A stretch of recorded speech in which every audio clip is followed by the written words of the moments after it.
Hello everyone, welcome back to our channel. आज मैं आपके साथ डिस्कस करूंगी क्वांटम मैकेनिक्स का एक और टॉपिक जो कि है ब्लैक बॉडी रेडिएशन। लास्ट जो हमारा टॉपिक था उसमें मैंने आपके साथ डिस्कस किया था पोस्टुलेट्स ऑफ क्वांटम मैकेनिक्स। आज मैं आपके साथ डिस्कस करूंगी ब्लैक बॉडी रेडिएशन क्या होती है। तो देखो, रेडिएंट एनर्जी को फॉल कराया गया था एक ब्लैक एंड मेटालिक सरफेस के ऊपर।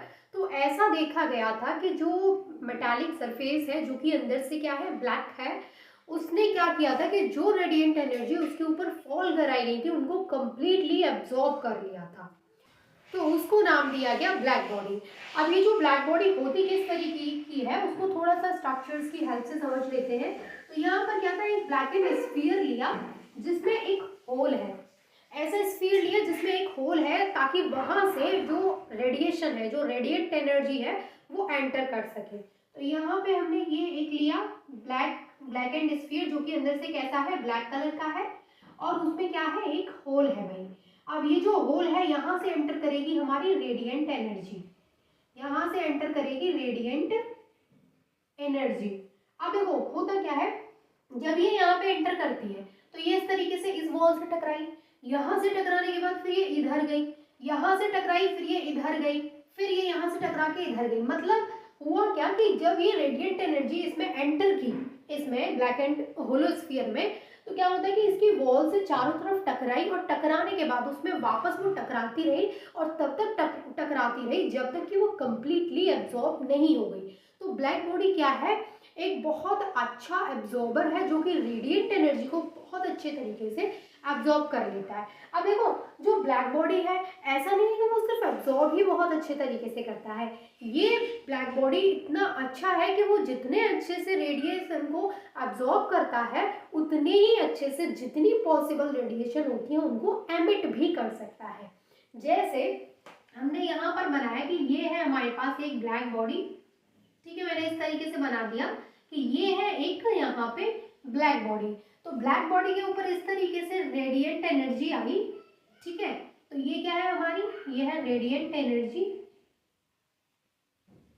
रेडिएंट एनर्जी, ब्लैक बॉडी के ऊपर रेडिएंट एनर्जी आई तो उसने उसको कंप्लीटली कंप्लीटली क्या कर लिया भाई, एब्जॉर्ब कर लिया। अब इसने कंप्लीटली जो रेडिएंट एनर्जी है उसको एब्जॉर्ब कर लिया। अब ये उतने ही अच्छे तरीके से क्या कर सकता है, ऑल पॉसिबल रेडिएशन को एमिट भी कर सकता है। तो यहाँ पे लिख लीजिए एमिट ऑल पॉसिबल रेडिएशन। अब समझिए कि ब्लैक बॉडी तो हमें समझ में है कि ब्लैक बॉडी एक ऐसी बॉडी है जिसके ऊपर जब रेडिएंट एनर्जी को फॉल कराया जाता है तो वो कंप्लीटली उसको अब्जॉर्ब कर लेती है। और ब्लैक बॉडी की खास बात ये है कि वो जितने अच्छे तरीके से रेडिएशन को अब्जॉर्ब कर लेती है उतने ही अच्छे तरीके से वो रेडिएशन को एमिट भी कर देती है। लेकिन बात यहाँ पे ये आती है कि फिर ये ब्लैक बॉडी रेडिएशन क्या होती है। ब्लैक बॉडी क्लियर है, लेकिन ब्लैक बॉडी रेडिएशन क्या होती है। तो जो रेडिएशन इस ब्लैक बॉडी से एमिट हो रही है, यानी बाहर निकल रही, जो रिलीज हो रही है, ठीक है, उन रेडिएशन को बोलते हैं हम ब्लैक बॉडी रेडिएशन। क्योंकि ब्लैक बॉडी क्या कर रही है, उन रेडिएशन को बाहर कर रही है, एमिट कर रही है। तो जितनी भी पॉसिबल हो सकती है वो सारी रेडिएशन को एमिट कर देती है और उन्हीं रेडिएशन को हम बोलते हैं ब्लैक बॉडी रेडिएशन। अब देखो इस चीज को आपको कैसे लिखना है। तो सबसे पहले आपको लिखना है a body which completely absorb the radiant energy falling on it is called a black body. जिसके ऊपर रेडिएशन को हमने फॉल कराया और उसने कंप्लीटली उनको एब्जॉर्ब कर लिया, that is called black body.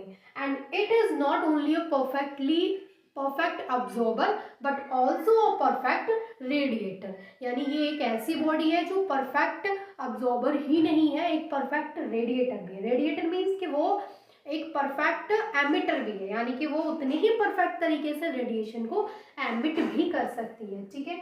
तो फिर आगे आपको लिखना है the radiation thus emitted are called black body radiation. और वो रेडिएशन जो कि एमिट हो रही है ब्लैक बॉडी से उन्हीं को हम क्या बोलते हैं, ब्लैक बॉडी रेडिएशन बोलते हैं। और बाकी की जो चीज़ें मैंने आपको समझाई थी with the help of diagram, उनको आप अपनी लैंग्वेज में लिख सकते हैं। तो आई होप कि ये लेक्चर आपके लिए हेल्पफुल रहा होगा और आपको ब्लैक बॉडी रेडिएशन समझ में आ गया होगा। And thank you so much for watching this video.